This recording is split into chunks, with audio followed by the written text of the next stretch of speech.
Ito ay rated SPG, striktong patnubay at gabay ng magulang ang kailangan. Wala na ngang dahilan si Tanggol para magbago dahil tuluyan nang nawala sa kanya si Mokang.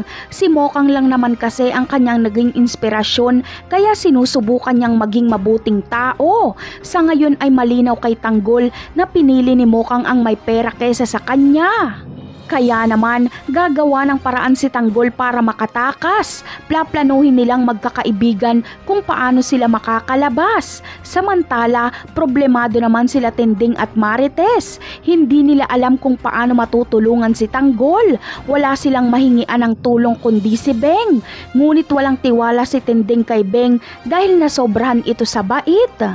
Sa kabilang banda naman ay dumating na nga si Mokang sa bahay ni Ramon. Ipinakilala siya ni Ramon kay Don Julio.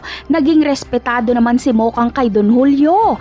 At masaya si Don Julio dahil nakikita niyang masaya si Ramon. At dito ay ipinatawag na si David para makilala daw umano ang mapapangasawa ng kanyang ama. Kaya naman, sa pagbaba ni David ay sasambulat sa kanya si Mokang, kaya hindi muna siya magpapakita dito. Malaking sagabal ito sa mga plano nila ni Olga. Ngunit ano kaya ang gagawin ni David? Malamang ay itataboy niya si Mokang. Kapag sinabi ni David kay Mokang na tatay ni Tanggol ang pakakasalan nito, ay siguradong aatras si Mokang. Ngunit sasabihin kaya ito ni David? Yan ang aabangan natin sa mga susunod na episode ng Batang Quiapo. Paalam!